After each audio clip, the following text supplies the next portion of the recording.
जय माता दी दोस्तों, स्वागत है आप सबका मेरे YouTube चैनल पे। आज हम बात करने वाले हैं प्रदोष व्रत की विधि के बारे में।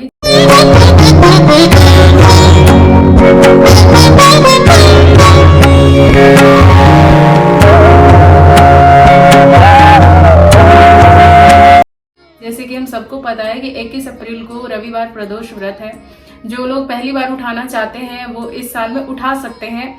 और कहते हैं कि जिस साल में ना अधिक मास होता है उस साल से व्रतों को नहीं उठाना चाहिए, बाकी आप इस साल से उठा सकते हैं। जितने भी लोग अभी रविवार के व्रत को उठाना चाहते हैं ना, तो इसकी कुछ खास विधियां होती हैं जो कि मैं आज आप लोगों को बताने वाली हूँ कि प्रदोष व्रत में मैं भी करती हूँ प्रदोष व्रत को। और मैं जो विधियों से, जिन विधि विधानों से मैं पूजा करती हूँ वो मैं आप सबके साथ शेयर करने वाली हूँ। तो जैसे कि चैत मास की त्रयोदशी तिथि की शुरुआत हो जाएगी 20 अप्रैल से ही। तो जैसे कि त्रयोदशी तिथि की शुरुआत आपको ना 20 अप्रैल से ही शुरू हो जाएगी। रात के 10:48 से त्रयोदशी तिथि की शुरुआत हो जाएगी।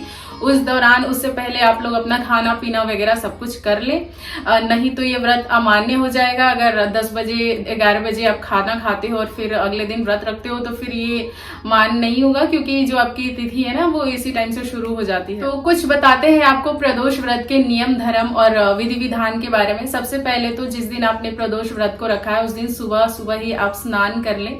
अपने घर की साफ सफाई आप खुद करते हैं तो सबसे पहले घर की साफ सफाई को करें, अपने घर के मंदिर को साफ करें और उसके बाद सुबह सुबह ही आप स्नान ध्यान कर लें। उसके बाद आपको अपने मंदिरों को साफ करना है। जब खुद नहा लें, अपने घर की साफ सफाई कर लें, फिर खुद के नहाने के बाद अपने मंदिर को साफ करें और मंदिर में शुद्ध गंगा जल का छिड़काव करें। गंगा जल का छिड़काव इसलिए किया जाता है क्योंकि आपका जो घर है वो बहुत सारे नेगेटिव एनर्जी से और बहुत सारे दोषों से मुक्त हो जाता है। गंगा जल एक बहुत ही पवित्र जल होता है जिसका छिड़काव कहीं भी करने से ना वो घर, वो जगह, वो स्थान एकदम पवित्र हो जाता है। इसीलिए गंगा जल का छिड़काव करना चाहिए। अगर आप मंदिरों की या अपने घर की साफ सफाई करते हैं, चाहते हैं भगवान का वास हो आपके घर में, तो आराम से गंगा जल का छिड़काव करें। फिर पूजा करते वक्त भगवान शिव का संकल्प ले। प्रदोष व्रत आप कर रही हैं तो शिव जी का संकल्प ले। संकल्प आपको पता ही है कैसे लिया जाता है, हाथ में पानी ले होके वगैरह, जितने भी आपका नाम, आपका गोत्र, ये सब चीजों को बोलने के बाद संकल्प लिया जाता है कि ये प्रदोष व्रत में कर रही। उसके बाद भगवान शिव को शमी का फूल, बेल पत्र, धतूरा, जो जो उनको प्रिय है, फूलों में सफेद मदार का फूल वगैरह सब कुछ चढ़ाएं। शिव जी को मन और ध्यान से प्रार्थना करें। उस समय आपके दिमाग में कोई भी किसी भी तरह का नेगेटिव विचार नहीं चलना चाहिए, बस भगवान की भक्ति में खो जाए। उसके बाद भगवान शिव को फूल बेलपत्र वगैरह चढ़ाने के बाद भगवान शिव को सबसे पहले उनको सफेद चंदन लगाइए, फिर कुमकुम लगाइए।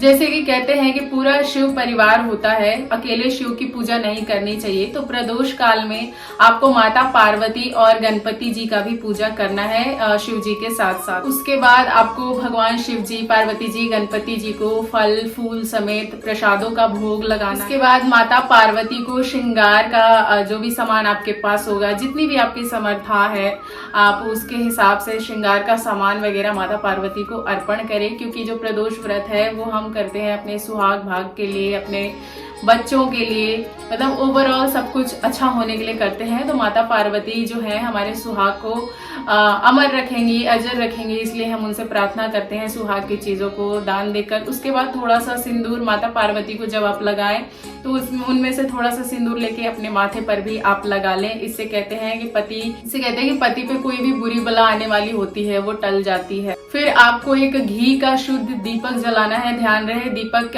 तिल का तेल का मत जलाना आप यहाँ।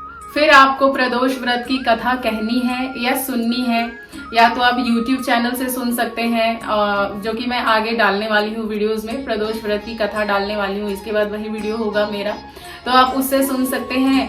या फिर कोई आपके जो मित्र है, मित्रगण है, सामूहिक पूजा वगैरह आप कर रहे हो तो वहाँ पे पंडितों द्वारा सुन सकती हैं पूजा पाठ। नहीं तो YouTube चैनल से सुन सकती हैं, अपने से भी कह सकती हैं।